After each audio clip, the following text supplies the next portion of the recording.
So starting off, let's go through your backgrounds, and would you like to introduce yourself, starting with you, Shaky? Sure, yes. Hi, I'm Abhishek, but everyone except my wife and kid call me Shaky. I am with Viacom, so the brands I look after are entertainment brands, MTV, Comedy Central, and the Paramount movie channel in Southeast Asia.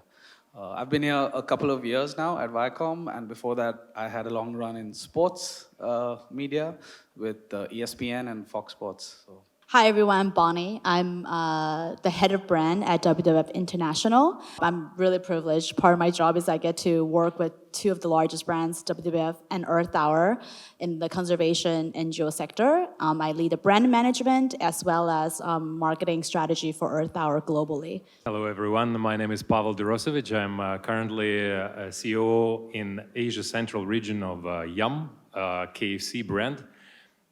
Prior to that, I spent 3 years in Subway, and before that, 15 years with McDonald's. Throughout my career in the food service industry, I was focusing mainly on corporate strategy, franchising, licensing, new business development, and well, right now, this most recent assignment is operations, restaurant operations, so I continue my journey. Perfect, thank you very much. So I'd like to start with you, Pavel. You've been selling beef, chicken, sandwiches, things that you put in your mouth, essentially, bread. How do you make it a brand experience around that? Because what is so special about fried chicken, or how do you make it special for the consumer? Well, I would say that it's our impression about the brand. When you think about KFC, it's chicken, McDonald's, it's a beef burger, Subway, it's a bread. But actually, it is experience that those brands sell. And some of them, pioneers like McDonald's, they started thinking about their product not as a burger with beef and lettuce, but as experience, as a high energy, as fun that their consumers or their customers experience when in the restaurant or when ordering remotely, not the product itself. Their product is solution, is a meal solution to the meal occasion of their potential customers, and that's how they stay on top of the mind of the consumers. They don't sell the actual item SKU, they sell experience. Interesting. So, Bonnie, you brought your 4.5-year-old daughter here today. I did. Maya's right there. How would you explain branding to someone of her age? Like, how do you break it down? I have test trial this answer at home, just so if anyone wants to know. When Maya was really young, she recognizes logo because I'm part of a very famous, it's also a very cuddly brand.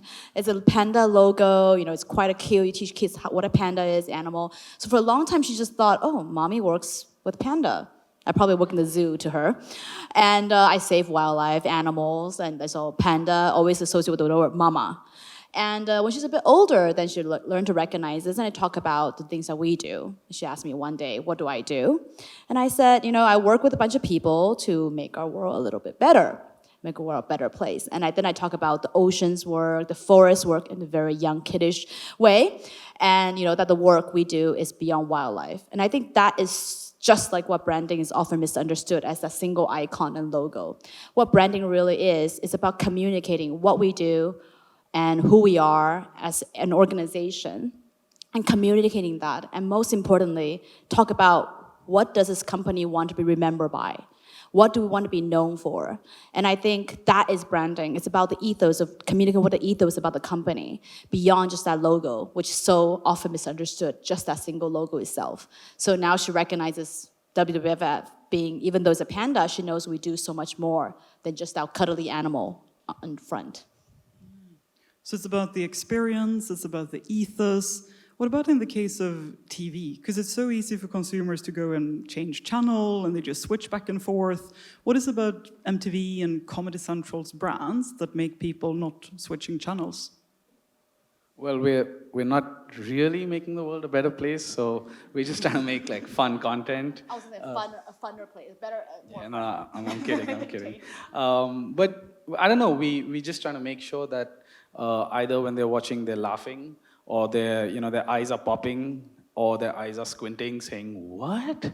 And it's just something that keeps them engaged. But to be really honest, I think we've also moved on a lot from that as a brand. Yes, we're traditional broadcast brands, but what I'm more interested in is that if someone switches the channel, that's fine, but how are they going off air and out of the TV room and still engaging with our brands? Because increasingly, most of our engagement is happening through other platforms. So I wanted to talk to you about how do you maintain brand image and maintaining value, because we're living in a world where there are so many different brands. Consumers are very trend sensitive, they jump back and forth all the time. And I was speaking with another expert on Tigerhall, who's the vice chairman of Edelman, and he said that brand loyalty doesn't exist anymore. No one is actually loyal to a brand. So how can you maintain the brand image while staying attuned to the trends and all of these switching consumers all the time? Starting with you, Bonnie.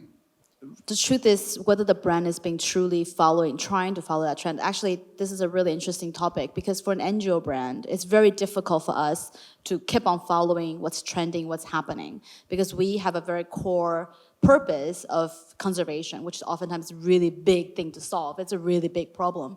We can't just jump into what's happening and changing our model right away.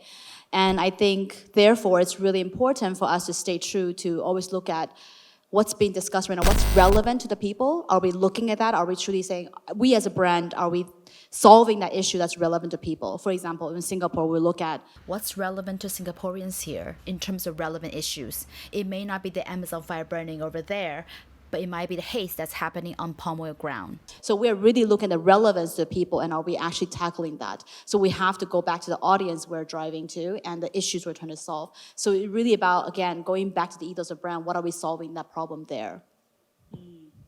What would you say, Pavel, from a fast food perspective? Are you very sensitive to trends? I know you've done a podcast with us on menu localization, for example. What are your thoughts around adapting to trends in the market? I would definitely say that there is loyalty only if you are proactively thinking what your brand stands for today and what it will stand for in 10 years from now, 20 years from now. If you're just trying to react and meet the expectations, today's expectations of your consumers, know that those expectations were formed by some other brand for them. That's where we are in food service industry as of today. That's why being very strategic and basically sticking to your beliefs about your brand is the key. And I would like to mention one of the brands that really fascinate me. It's 7-Eleven in Japan. The journey that the brand had in that country from 70s when they entered the market to now when they basically sell 2.5 times more fast food in physical transactions than McDonald's. And McDonald's has $5 billion worth of fast food sales in that nation. They started as a regular 7-Eleven store in the States. They were serving those urgent or immediate needs of consumers who were suddenly finding themselves in the need of something minor, right? A bite or a shirt for work or clean underwear. In 1990s, 2000s, they decided that they really want to become extreme convenience. And basically, they ended up being in every basement of a high-rise in major Japanese cities. So they became a refrigerator for Japanese families. Japanese families stopped going to grocery stores, de facto, especially those that would have like only one person in their household. Finally, the next wave of their evolvement as a brand became food entertainment. So right now they're launching at least 1 or 2 SKUs every week in different parts of their asset portfolio, non-packaged food, packaged food, non-food items. And every Japanese would go to convenience store, not only 7-Eleven, but convenience store on a daily basis. Everyone would go there at least once a day. And what they're seeking that little fun element. Many, after long hours of work would stop there to browse through journals, magazines, get some food, just browse through the new offerings. And that is basically the conditioning that 7-Eleven and other leaders of a convenience store industry do to Japanese consumers. And that's what big guys like McDonald's have to deal with.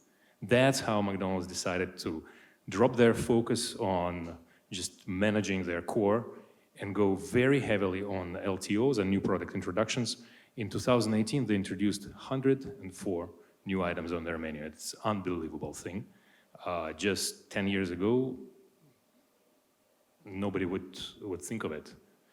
So that would be an example how to maintain your brand. It's actually a strong belief that your brand is evolving as we speak on a daily basis. And 10 years from now, your brand will stand for something else than it stands today. Don't be fixed in your beliefs, in your today's beliefs. That's a great example. So 104 new products while still staying true to the core McDonald's brand. That's impressive. Shaky, what would you say are some mistakes that people make when they're trying to maybe be too trendy or go too far away from what their brand really is? Yeah, well, if they're trying to be too trendy, I think that's the mistake there, right? I don't know. I think there's a lot of trend following that happens. Again, for me personally, for a brand like MTV, we have to be plugged in many ways to what young people think, and that invariably means trends. And you know, MTV was always known to be setting trends back in the 80s and 90s. We definitely had a challenging period after that. But I don't think, to Pavel's point, there are many brands left anymore that have that sort of clout to be able to genuinely claim that they are setting trends. So there's a lot of trend following happening. And I think, like Bonnie said, you could be trying to follow a trend, but it may not really work for you. And I think that's maybe what has happened. I feel a lot of that has happened in the last 4 or 5 years because there's so much more exposure and demand for trending things that brands are, everything they try has to be related to a trend. So you're either then sort of becoming one of the pack, like everyone else, or you sort of kind of forget why you are there and what you wanted to do, and you're doing it just because there was a trend that said, oh, let's try and latch on to that. And then you kind of lose yourself, I think. Do you know any brands who have done that? Any I examples? might, yeah. No, and I just want to add on, actually, recently, I think that's absolutely so true, because I think when I recently just experienced observing a particular sports brand, talking about how they go on hopping on the trend, a bandwagon of a trend, and it kind of backfire on them. And I think that's something that has happened to many brands, especially now that consumers are so transparent in getting information easily. Your brand have to be authentic enough to follow a trend that truly matches what is aligned to your ethos.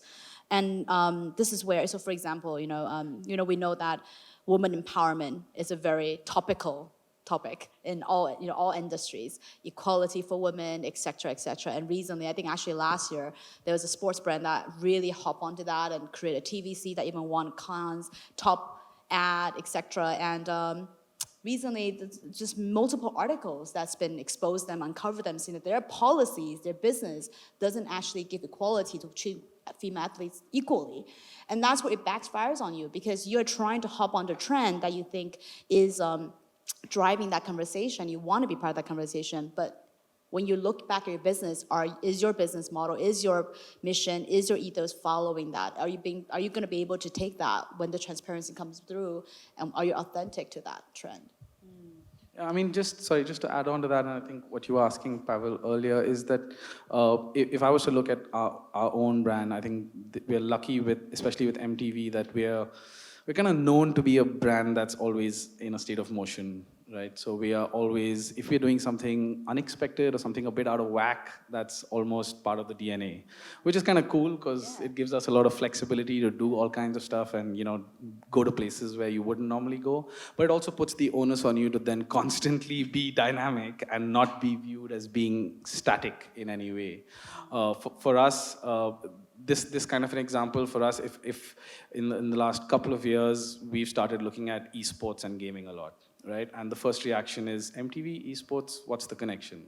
And we don't want to be a streamer. We're not an expert on gaming or anything like that. But we do say MTV is about pop culture, and the truth is gaming is pop culture now. So we genuinely felt that there is a sort of overlap between what we stand for and the pop, celebrity, entertainment, human side of gaming. And that's where we've trying to build a niche for ourselves, where we're working with partners in esports, where really they do what they do best, and we're trying to stay true to what we do, which is tell stories for young people, but in a space where clearly they live more than they live anywhere else, which is gaming. Because one trend that has been very much on the rise in the last couple of years is sustainability.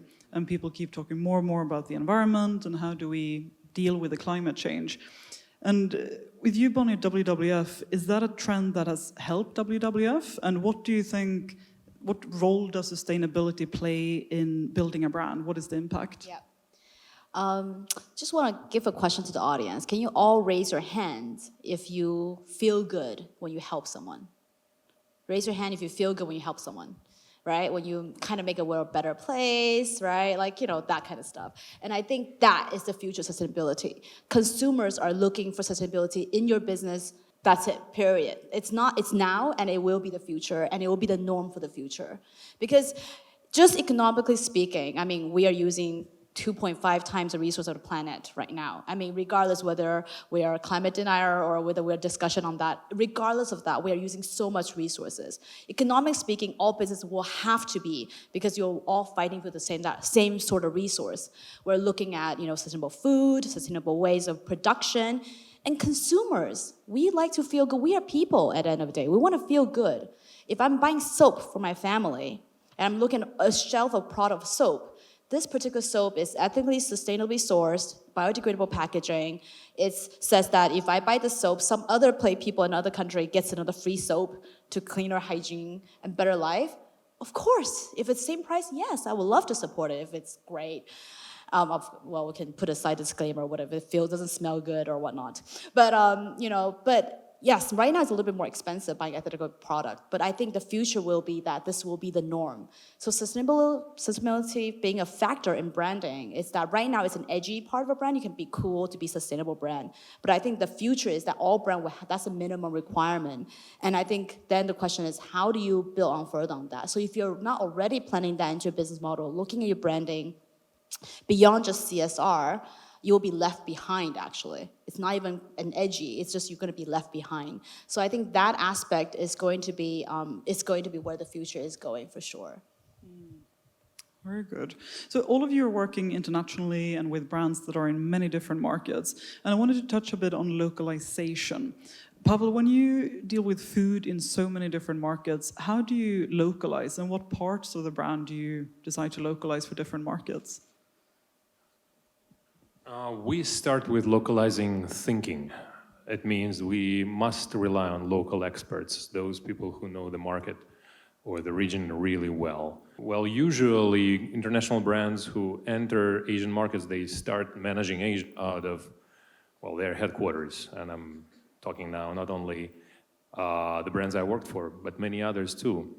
But it's an interesting example. When I remember my own experience in Subway, very US-centric company, they would run Asia out of Connecticut until very recently. They didn't manage to get even 10% of McDonald's or Yum success in this region because they they postponed the localization of their brains, of their decision-making team on menu, on restaurant design, on marketing until 2017, basically. Whereas the other two big guys did it back in late 90s, early 2000s. So that would be first. Second, definitely corporate structuring aspect. You must have a set of your own employees in a more or less under the radar screen setup, so they can experiment with some small markets, with some small territories and a larger market, on menu, on approaches to forming customer preferences. It should be also a set of your business partners who are willing to take that risk and experiment with new SKUs, with new supply chain solutions, with new ownership solutions. I'm talking about franchising. And you have to take risks, you have to take pain, because sooner or later, those little experiments that you're going with, they will become widely known, and your bosses up there won't be always happy about it at first.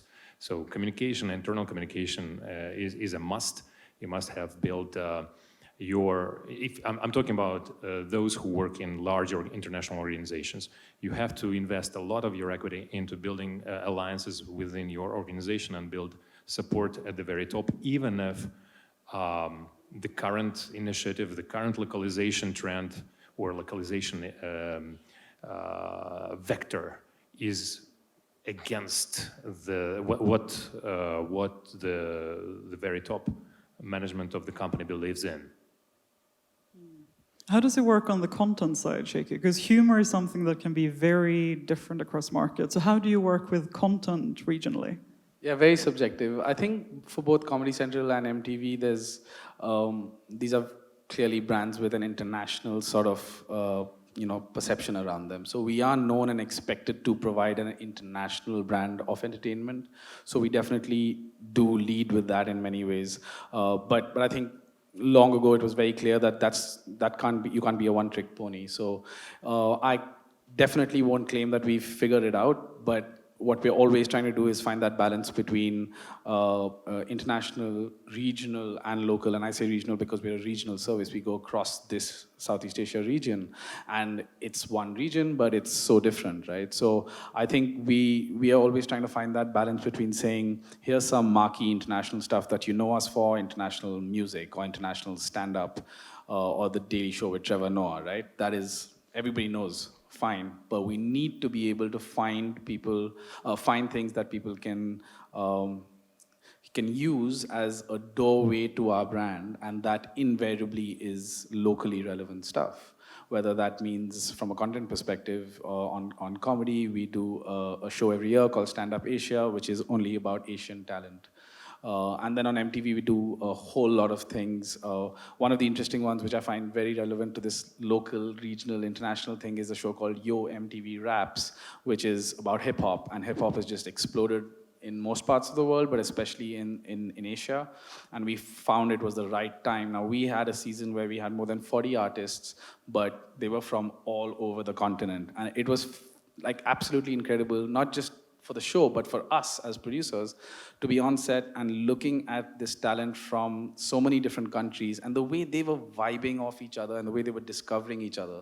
So a lot of what we like to do and really hope we do at least a little bit of is providing discovery when it comes to both music and comedy, so that even someone sitting in Philippines can sort of listen to a Thai rapper and say, whoa, that guy is pretty cool. I need to look at the subtitles to know what exactly he's talking about, but I still like him. And we've seen that is getting more and more. And you see various businesses in entertainment talking about the no borders bit, right? About how people are sort of just connecting with others across the world, across the region, so much more easily, which has brought down, I think, the barrier of how you can enter and relate to a new group or a new market. Fantastic. So before we open up for questions from the floor, all our content pieces on Tigerhall end with 3 actionable steps that you can take in the next 24 hours. So I would like to ask the panel if you could give 1 actionable step each, so that it becomes 3 actionable steps that the audience can take within the next 24 hours that will allow them to build better brand personalities. Starting from you, Pavel. If you are just about to start designing that brand journey, I think first thing you should do is make sure that you know what your personal purpose is. Why it is important? It's important to know whether your inner set of beliefs about yourself is aligned with what your brand will be about. If it is really aligned, if it's the extension of your inner self, then you can withstand all adversities and you can be as persistent as necessary for very prolonged periods of times, because building brand will be a journey of ups and downs, and it would be too easy to drop the effort if you are facing some difficulties when the brand that you're building is not aligned with your inner self. But if you've done that already, if you've put that belief on paper, then second most important thing, I think, it's just to put a timeline. Make sure that you know what the brand will look like, or you want it to look like 10 years, 5 years from now, next year, or a year from now, and then quarterly goals and monthly goals, and then make sure that you even put your habits into your calendar, what you do, what you learn, who you contact on a daily basis, building the necessary network and the pool of knowledge. Make sure that on a daily basis, even before you launched your brand, you have a plan of action. Absolutely, I totally agree, and I was gonna say you kind of stole my idea of purpose and vision and mission, but it's great. No. But then I get to get to the other side. I get to say, if you're already working with a big brand and you're managing a brand, then I think a really good time is to go back and read your brand purpose, your vision, and your mission. We oftentimes get caught up in the day-to-day communications, and we are like, okay, here's a crisis, gotta deal with. Here's how are we building the brand? How are we doing marketing? We almost forget to relook and say, are we looking at our brand purpose and our mission, our vision, and say, are we looking at a destination where we're going? Do we know why we exist? Do we know how do we get there? And let's look at the big picture once in a while. Always remind yourself of the big picture, and your team, make sure everyone in your teams look at the big picture and they all know. All too often we forget that brand induction is conducted on the very beginning when you join the company, and 5 years later you're like, oops, I totally don't remember the brand mission and what are we doing this for? And it's important just to remind and reinvigorate that, because that is the belief that we gotta keep on going, and that's what keeps the brand in a straight line with all the very, very exciting extensions, but that is the golden thread. Wow. Okay. I think I'll be I think I'll be a little. I'm thinking a little more specifically, or like a subset of everything. And I think of a lot of brands, whether it's something you're starting off or an existing brand, social media is the beginning and end of the branding journey and process and everything. In many ways, I see why that can be true. However, I think my takeaway would be, if you go to social media, then just go deep, go seriously deep, because there are, if that's where your audience is, or that's where you think you can find out about your audience the best, then you need to go super deep and really see the kind of things they're saying. I think there's a lot of stuff on top which just floats up, and there's a lot of, well, rubbish, honestly.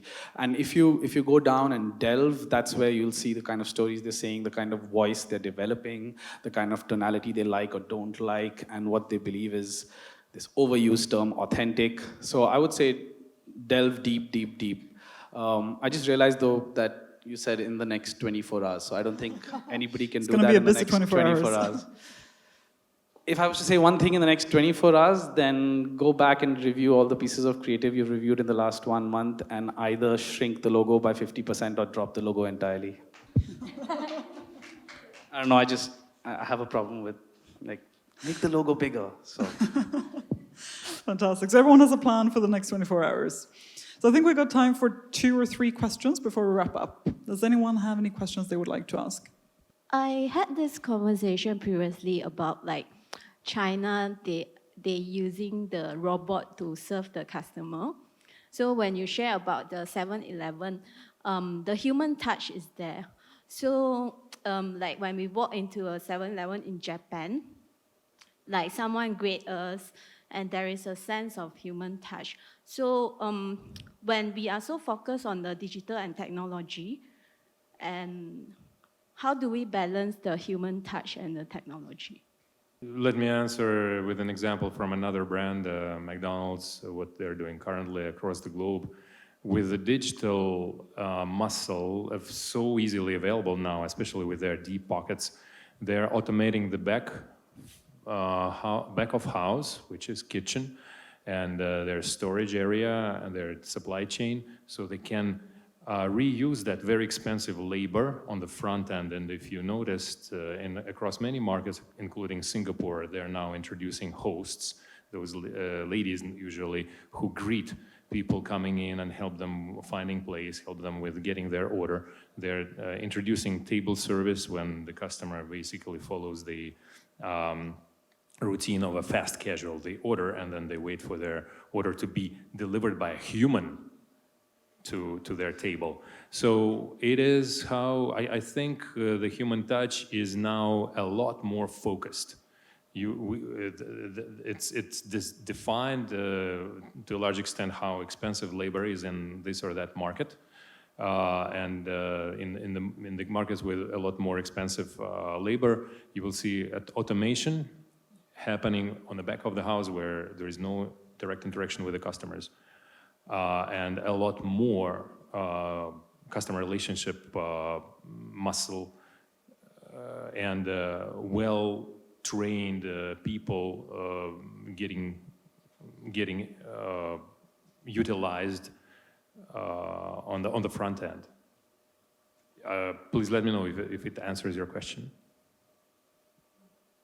I think at a very general level for me though, there is always the instinct to say technology dehumanizes, and I have to say I share that very often, that fear, if you will. But I think we are guilty of not being open-minded enough. And again, because I work with and work for literally so many young people, the way they are growing up in a world dominated by technology is the technology is an enabler.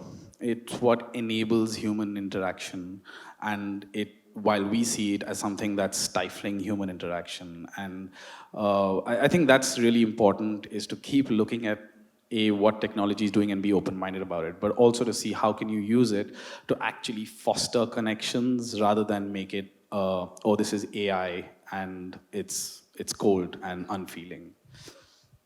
Hi, my name's Cassandra. Thanks so much for the sharing.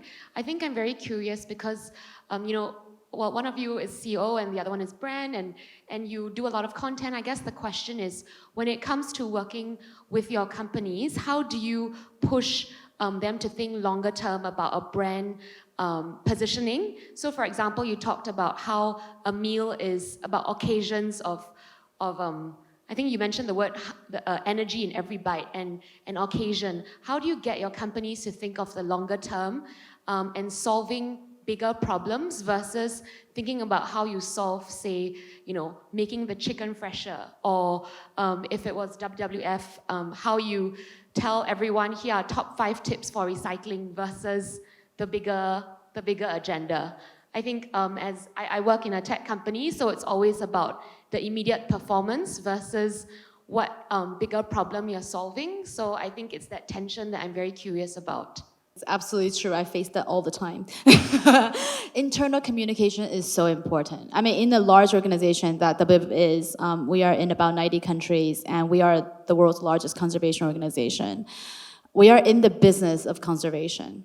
We are in the business of conservation. I mean, I know that we are not-for-profit, we're guided by the charity guidelines, but at the end of the day, if today the sales are food, we are the sales of conservation. Are we delivering our impact? So you're absolutely right. Between solving issues, conservation, impact, science, and then dealing with brand and communication, which we are not an organization traditionally focused on. We're a science-based organization, right? And I'm dealing with a lot of scientists, a lot of program people who are running these work, and these are their life passion project. To them, there's nothing more important than whether it's saving the particular forest, saving particular trees, or the science behind how to solve things as big as climate change, versus then when I said that, well, but when I turn around, people care about job, right? Your food, what's happening tomorrow. They're not thinking about the bigger issues. Yet I'm dealing with, there's a lot of internal communication that needs to happen, actually. It's a journey. It's not a one-day thing that you can resolve. I want to give you the encouragement to continue to try for that and communicate in different ways. I would say look at having more brand inductions, letting your people of different skills and different backgrounds to understand why that journey of brand is so important. How do you work with HR? How do you work with people development to bring in that brand and understanding of what a brand stands for truly with each other? It's not a single journey I lead and therefore I expect people to follow me. It is absolute journey. I try to play out the brand as much as I can in every little thing I do. And I think it is a challenge role, especially if you're one of the very few that are championing it. But I think find those champions with you. Find your internal support. Find a few that understands, whether it could be the HR department, it could be other departments, and you just need to have a diversity of that group of people internally to help you champion it. Then that would be a lot easier and finding that right stakeholder. So, I mean, to me, that's my experience in looking at that in a large organization. I would also add there is a very obvious facet of this challenge. What kind of return your shareholders are looking for? What kind of return your business partners are willing to get working with you? And if we are dealing with larger organizations like McDonald's, for example, or Yum, their expected return on unlevered capital before financial engineering would be around 20%. And when we're talking at restaurant level decisions or capital asset decisions, so it gives you access to a lot larger amounts of money if you work with a lot more moderate required rates of return. Unlike in ecosystems like Subway, for example, where business partners, small franchisees, they want their money next year. So we're talking about required rate of return of 50 to 80%. It's very aggressive ask that does not allow brand to go for some groundbreaking initiatives, and sometimes leads in some markets to cutting corners and basically giving up safety even. So that's why some of the brands, they decide to go for that journey of opening new markets using their own capital, because they know that local partners will be a lot more aggressive and they won't look for 10 or 5-year horizons. They won't think about the brand building in those terms. So it would be so the solution would be either corporate equity financing of your new initiatives, especially in new markets where risks are high, or finding larger business partners like conglomerates that want your brand in their portfolio of assets, who would also be on the same page with you where required rate of return is reasonable, 30 to 20%, not 80, 100. So that would be one of the things to remember. Fantastic. Thank you so much, Pavel, Bonnie, and Shaky. Really great to have you here. Thank you. Thank you.